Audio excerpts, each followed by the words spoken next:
27 दिसंबर 1948 की रात दुनिया का सबसे बड़ा यात्री विमान डगलस DC-3 मियामी से फ्लोरिडा के लिए उड़ान भर रहा था। विमान में 125 यात्री और 9 क्रू सदस्य, कुल 134 लोग सवार थे। उत्तरी अटलांटिक महासागर के ऊपर लगभग 8,300 फीट की ऊंचाई पर विमान शांति से अपनी 180 मील प्रति घंटे की रफ्तार से आगे बढ़ रहा था। रात के 8:13 हुए थे। कॉकपिट में कैप्टन रॉबर्ट मिलर और उनके को पायलट सब कुछ सामान्य देख रहे थे, लेकिन अचानक सैन जुआन एयर ट्रैफिक कंट्रोल यानी ATC के साथ उनका संपर्क कमजोर पड़ने लगा। कैप्टन मिलर ने रिपोर्ट किया कि उन्हें एक मामूली तकनीकी समस्या का सामना करना पड़ रहा है। ये उनकी आखिरी आवाज थी।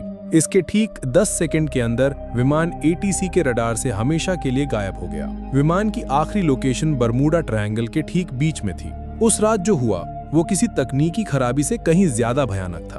विमान दुनिया की सबसे रहस्यमयी जगह बरमूडा ट्रायंगल के एक ऐसे बवंडर में फंस गया था जिसके बारे में किसी ने न कभी सुना था न कभी देखा था। पलक झपकते ही विमान के अंदर चीख पुकार मच गई। कैप्टन मिलर ने अपनी पूरी ताकत से प्लेन को संभालने की कोशिश की, लेकिन तब तक बहुत देर हो चुकी थी। तूफान ने पूरे विमान को अपनी चपेट में ले लिया था और उसे किसी खिलौने की तरह घुमा रहा था। प्लेन के सारे इलेक्ट्रॉनिक उपकरण, कंपास, रडार सब कुछ बंद हो चुका था। विमान अब किसी इंसान के नियंत्रण में नहीं था, वो सिर्फ तूफान की रफ्तार से अंधाधुंध उड़े जा रहा था। लगभग आधा घंटा उस जानलेवा बवंडर में जूझने के बाद जब विमान तूफान से बाहर निकला तो चारों तरफ सिर्फ अंतहीन समंदर था। प्लेन के इंजन अभी भी काम नहीं कर रहे थे और वो धीरे धीरे नीचे की ओर गिर रहा था। तभी को पायलट की नजर सामने एक द्वीप पर पड़ी। वो एक अनजान, अनछुआ द्वीप था। सबको पता था कि उनकी मौत बस कुछ ही पलों की दूरी पर है। विमान उस द्वीप पर मौजूद एक विशालकाय पुराने पेड़ से जा टकराया।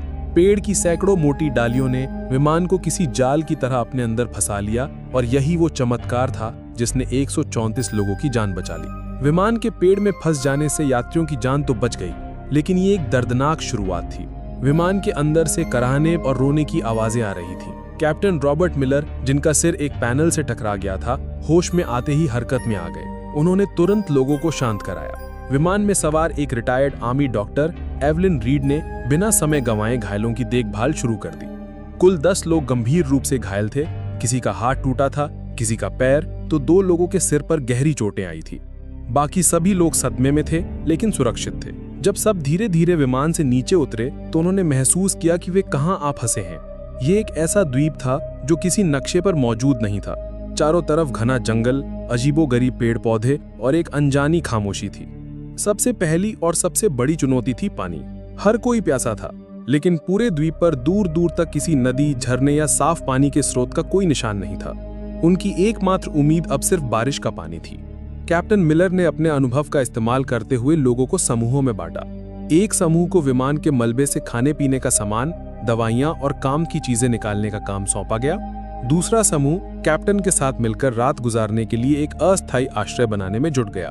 उन्होंने विमान की टूटी हुई सीटों, धातु की चादरों और बड़े बड़े पत्तों का इस्तेमाल करके एक काम चलाऊ छत तैयार की जो उन्हें रात की ठंड और संभावित बारिश से बचा सके। उस पहली रात जब वे एक दूसरे से सटकर बैठे थे तो उनके दिलों में एक ही सवाल था, क्या कोई उन्हें ढूंढने आएगा? क्या वे कभी इस अनजान जगह से बाहर निकल पाएंगे? दूसरे दिन की सुबह एक नई चुनौती लेकर आई, भोजन की कमी और आग जलाने की तकनीक। विमान से जो थोड़ा बहुत खाना मिला था वो ज्यादा दिन नहीं चलने वाला था। उन्हें द्वीप पर ही भोजन खोजना था, लेकिन कौन सा फल जहरीला है और कौन सा खाने लायक, ये जानने का कोई तरीका नहीं था। इसी कोशिश में एक अधेड़ उम्र के व्यक्ति ने एक अनजान फल खा लिया और कुछ ही घंटों में उसकी तड़प तड़प कर मौत हो गई। ये द्वीप पर हुई पहली मौत थी जिसने सबको अंदर तक हिला के रख दिया।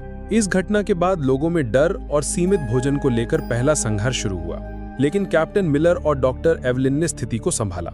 उसी शाम एक किशोर लड़के ने, जिसे विज्ञान में रुचि थी, अपने चश्मे के लेंस का उपयोग करके सूरज की किरणों को सूखी पत्तियों पर केंद्रित किया। घंटों की मेहनत के बाद पत्तियों से धुएं की एक पतली लकीर उठी और फिर एक छोटी सी लौ जल उठी, आग। ये उनके लिए किसी जीत से कम नहीं थी। आग न केवल खाना पकाने के लिए जरूरी थी, बल्कि ये रात में जंगली जानवरों को भी दूर रख सकती थी। इसी बीच विमान में एक इंजीनियर आर्थर वैंस ने टूटे हुए रेडियो को ठीक करने की कोशिश की। कड़ी मशक्कत के बाद वो एक कमजोर सिग्नल भेजने में कामयाब रहा। उसने अपनी आखिरी लोकेशन और मदद का संदेश भेजा, लेकिन सामने से कोई जवाब नहीं आया। रेडियो की बैटरी खत्म हो चुकी थी। और संपर्क का एकमात्र जरिया भी टूट चुका था। दिन बीतते गए। जब 10 दिन बाद भी बचाव का कोई संकेत नहीं मिला तो 4 लड़के और एक लड़की का सब्र जवाब दे गया। एक रात जब सब सो रहे थे, वे चुपके से विमान के मलबे से बनी एक छोटी सी नाव लेकर समुद्र में उतर गए। वे फिर कभी लौटकर नहीं आए। उनका क्या हुआ, वे कहां गए, ये एक रहस्य बनकर रह गया। उन 5 लोगों के जाने के बाद बचे हुए लोगों को एहसास हो गया कि उन्हें लंबे समय तक यहीं रहना पड़ेगा। कैप्टन मिलर ने सबको इकट्ठा किया और एक स्थायी व्यवस्था बनाने का प्रस्ताव रखा। काम का बंटवारा किया गया। एक टीम रोजाना भोजन और फल इकट्ठा करने के लिए जंगल में जाती, दूसरी टीम आश्रय को और मजबूत बनाने और उसकी मरम्मत करने का काम करती। डॉक्टर एवलिन और कुछ अन्य लोगों ने घायलों और बीमारों की देखभाल का जिम्मा संभाला। दूसरी ओर अमेरिकी सरकार ने विमान को खोजने के लिए इतिहास का सबसे बड़ा सर्च ऑपरेशन शुरू किया था। अटलांटिक महासागर के चप्पे चप्पे को छान मारा गया, लेकिन विमान का एक टुकड़ा भी नहीं मिला। 1 सप्ताह की लगातार खोज के बाद भी जब कोई सुराग नहीं मिला तो अभियान धीमा पड़ गया। इसी बीच द्वीप पर बचे हुए लोगों ने जीने की कला सीखनी शुरू कर दी थी। उन्होंने द्वीप के पत्थरों और विमान की धातु को घिस-घिस कर चाकू और भाले जैसे औजार बनाए। सबसे बड़ी चुनौती द्वीप के जंगली सुअर थे, जो झुंड में रहते थे और रात में उनके शिविर पर हमला कर देते थे। विमान में एक शिकारी ट्रेनर भी था, जिसने लोगों को भाला चलाना और जाल बिछाना सिखाया। कई दिनों की योजना और अभ्यास के बाद उन्होंने अपने पहले जंगली सुअर का शिकार किया। ये एक भयानक और भावनात्मक क्षण था। शिकार के दौरान 2 लोग घायल हो गए, लेकिन जब वे उस शिकार को लेकर शिविर में लौटे तो ये सिर्फ भोजन नहीं था, ये उनकी एकता और दृढ़ संकल्प की जीत थी। उन्होंने द्वीप के किनारे टूटे हुए नारियल के तनों से रेत पर बड़े बड़े अक्षरों में हेल्प लिखा, इस उम्मीद में कि शायद कोई गुजरता हुआ जहाज या विमान इसे देख ले। दोस्तों, ये कहानी आपको कैसी लग रही है? उस दर्द और संघर्ष को महसूस कर पा रहे हैं? अगर हाँ, तो प्लीज 1 सेकंड निकालकर वीडियो को लाइक कर दीजिए और मेरे चैनल को सब्सक्राइब करना मत भूलना। आपका एक सब्सक्राइब मुझे ऐसी ही और सच्ची और रोंगटे खड़े कर देने वाली कहानियां आप तक लाने की हिम्मत देता है। और हाँ, कमेंट सेक्शन के बगल में एक नया हाइप बटन आया है। अगर कहानी सच में दिल को छू रही है तो उसे भी जरूर दबाइए। चलिए अब आगे बढ़ते हैं उस दर्दनाक सफर पर। 6 महीने बीत चुके थे। बाहरी दुनिया के लिए NC-16002 विमान और उसमें सवार 134 लोग एक अनसुलझी पहेली बनकर रह गए थे। $45 मिलियन खर्च करने के बाद अमेरिकी सरकार ने आधिकारिक तौर पर सर्च ऑपरेशन बंद कर दिया और सभी को लापता घोषित कर दिया। उनके परिवार वालों को बता दिया गया कि अब उनके प्रियजनों के लौटने की कोई उम्मीद नहीं है। लेकिन यहाँ इस अनजान द्वीप पर एक नया समुदाय जन्म ले रहा था। जो लोग गंभीर रूप से घायल थे, वे डॉक्टर एवलिन की देखभाल में धीरे धीरे ठीक हो रहे थे और छोटे मोटे कामों में हाथ पटाने लगे थे। लेकिन इस दौरान बीमारी और निराशा के कारण कुछ और लोगों की मौत हो गई। बचने का कोई रास्ता न देखकर कई लोग मानसिक रूप से टूट गए थे और उन्होंने दम तोड़ दिया। अब द्वीप पर केवल 114 लोग बचे थे।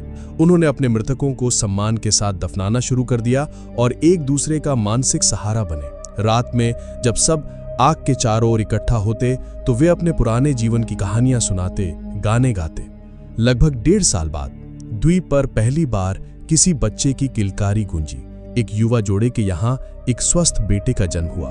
उस बच्चे का जन्म द्वीप पर मौजूद हर इंसान के लिए एक नई उम्मीद लेकर आया। 2 साल बीत गए। इस दौरान उन्होंने द्वीप पर जीना सीख लिया था। उन्होंने छोटी मोटी खेती शुरू कर दी थी और मछली पकड़ने के नए नए तरीके इजाद कर लिए थे। लेकिन सभ्य दुनिया में लौटने की इच्छा अभी भी उनके दिलों में चल रही थी। इंजीनियर आर्थर वेंस के नेतृत्व में सभी ने मिलकर एक बड़ी नाव बनाने का फैसला किया। ये उनका सबसे बड़ा और सबसे महत्वाकांक्षी प्रोजेक्ट था। महीनों की कड़ी मेहनत के बाद उन्होंने विमान के टुकड़ों, लकड़ी और बेलों का उपयोग करके एक बड़ी मजबूत नाव तैयार की। जिस दिन उन्होंने नाव को समुद्र में उतारा, वो किसी त्योहार से कम नहीं था। 25 सबसे मजबूत और अनुभवी लोगों को उस नाव पर सवार किया गया, इस वादे के साथ कि वे मदद लेकर वापस लौटेंगे। नाव द्वीप से कुछ मील दूर तक तो ठीक चली, लेकिन फिर मौसम ने अपना असली रूप दिखाया। अचानक आसमान में काले बादल घिर आए और एक भयानक तूफान ने उनकी नाव को घेर लिया। ऊंची ऊंची लहरों ने नाव को पलट दिया। उनमें से कुछ ही लोग तैरकर किसी तरह वापस द्वीप के किनारे पहुंच पाए, लेकिन उस हादसे में 16 लोगों की जान चली गई। ये द्वीप पर अब तक का सबसे बड़ा झटका था। पहले ही बीमारी और निराशा से 15 लोग मर चुके थे और अब इस हादसे ने 16 और जानें ले ली। कुल मिलाकर 31 लोगों की मौत हो चुकी थी और 5 पहले ही भाग गए थे। अब द्वीप पर केवल 98 लोग बचे थे। इस घटना ने उनके बचने के विश्वास को चकनाचूर कर दिया। कई लोगों ने मान लिया कि ये द्वीप ही उनकी कब्र बनेगा और यहाँ से निकलने की कोशिश करना मौत को दावत देना है। 5 साल गुजर चुके थे। जो बच्चे द्वीप पर पैदा हुए थे उनके लिए यही उनकी दुनिया थी।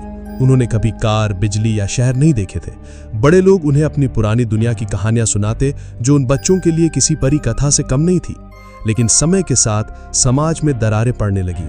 द्वीप के प्राकृतिक संसाधन जैसे कि एक खास किस्म के फलदार पेड़ और छोटे जानवर कम होने लगे थे। भोजन की कमी ने लोगों के बीच तनाव पैदा कर दिया। अब वे 2 गुटों में बंट गए थे। एक गुट जिसका नेतृत्व कैप्टन मिलर कर रहे थे, वे अभी भी मानता था कि उन्हें किसी भी कीमत पर यहां से निकलने की कोशिश करते रहना चाहिए। दूसरा गुट जिसका नेतृत्व एक हताश व्यक्ति कर रहा था, का मानना था कि यही उनकी नियति है और उन्हें बाहरी दुनिया को भूलकर इसी द्वीप पर बस जाना चाहिए, क्योंकि बाहर निकलने की हर कोशिश सिर्फ मौत लेकर आई थी। इसी बीच भोजन की तलाश में एक खोजी दल द्वीप के अंदरूनी हिस्से में गया, जहां उन्हें कुछ ऐसा मिला जिसने उनके रोंगटे खड़े कर दिए। उन्हें किसी प्राचीन टूटी फूटी सभ्यता के खंडहर मिले और उन्हें खंडहरों के पास एक गुफा के अंदर उन्हें एक इंसान का कंकाल मिला। कंकाल के पास धातु का एक छोटा जंग लगा टुकड़ा था जो किसी पुराने विमान का हिस्सा लग रहा था। ये इस बात का सबूत था कि वे इस द्वीप पर फंसने वाले पहले लोग नहीं थे। बर्मुडा ट्रायंगल का रहस्य और भी गहरा हो गया था। क्या इस द्वीप का कोई श्राप था? क्या यहाँ आने वाला हर कोई यही मर जाता है? इन सवालों ने उन्हें और भी डरा दिया। 7 साल बीत चुके थे। इन 2 सालों में तनाव, भोजन की कमी और बीमारियों के कारण 16 और लोगों की मौत हो गई। अब उनकी संख्या घटकर सिर्फ 82 रह गई थी। लोग जीने की उम्मीद लगभग छोड़ चुके थे, वे बस दिन काट रहे थे। ऐसा लग रहा था कि चीजें इससे ज्यादा बुरी नहीं हो सकती, लेकिन वे गलत थे। 8वें साल की एक दोपहर द्वीप पर एक भयानक चक्रवात आया। तेज हवाओं और मूसलाधार बारिश ने उनके लंबे समय की मेहनत से बनाए गए बसीरों और छोटी मोटी फसलों को तहस नहस कर दिया। उन्होंने जो कुछ भी बनाया था सब कुछ बिखर गया। उनके जीने का मनोबल पूरी तरह से टूट चुका था। वे खुले आसमान के नीचे भीगते हुए, कांपते हुए बैठे थे और सोच रहे थे कि शायद अब अंत आ गया है। चक्रवात के ठीक कुछ हफ्ते बाद, जब वो अभी उबरने की कोशिश ही कर रहे थे, द्वीप एक जोरदार भूकंप से कांप उठा। जमीन ऐसे हिल रही थी जैसे फट जाएगी, पहाड़ टूटकर गिरने लगे और पेड़ जड़ से उखड़ गए। हर कोई अपनी जान बचाने के लिए इधर उधर भाग रहा था। ये भूकंप विनाशकारी था, लेकिन अनजाने में ये उनके उद्धार का कारण बनने वाला था। भूकंप के कारण विमान का जो मलबा सालों से एक ही जगह पड़ा था, वो अपनी जगह से खिसक गया और उसके नीचे दबे कुछ तार और उपकरण बाहर आ गए। किसी को नहीं पता था कि ये छोटी सी घटना उनकी 9 साल की पीड़ा का अंत लिखने वाली है। भूकंप के कुछ दिन बाद जब सब कुछ शांत हुआ, तो इंजीनियर आर्थर वेंस यूं ही टूटे हुए मलबे का निरीक्षण कर रहा था। तभी उसकी नजर विमान के उस रेडियो पर पड़ी जो अब एक अलग कोण पर पड़ा था। उसी समय वैज्ञानिकों के अनुसार एक तीव्र सौर तूफान, जिसे सोलर फ्लेयर कहते हैं, उठा, जिसने पृथ्वी के चुंबकीय क्षेत्र को प्रभावित किया। ये एक दुर्लभ खगोलीय घटना थी। शायद इसी घटना के कारण या भूकंप से हिले तारों के जुड़ जाने से एक चमत्कार हुआ। आर्थर ने जब यूं ही रेडियो का एक स्विच दबाया तो उसमें से एक हल्की सी खरखराहट की आवाज आई। उसके दिल की धड़कन बढ़ गई। उसने कांपते हाथों से बैटरी के बचे कुछ तारों को जोड़ा और 9 साल में पहली बार रेडियो की हरी बत्ती जल उठी। उसने तुरंत माइक उठाया और एक कांपती हुई आवाज में कहा, मेडे मेडे मेडे, ये फ्लाइट NC-16002 है। क्या कोई सुन रहा है? हम जिंदा हैं। हम 9 साल से एक द्वीप पर फंसे हुए हैं। दूसरी तरफ मियामी के एयर ट्रैफिक कंट्रोल में एक ऑपरेटर ने जब ये संदेश सुना तो उसे अपने कानों पर विश्वास नहीं हुआ।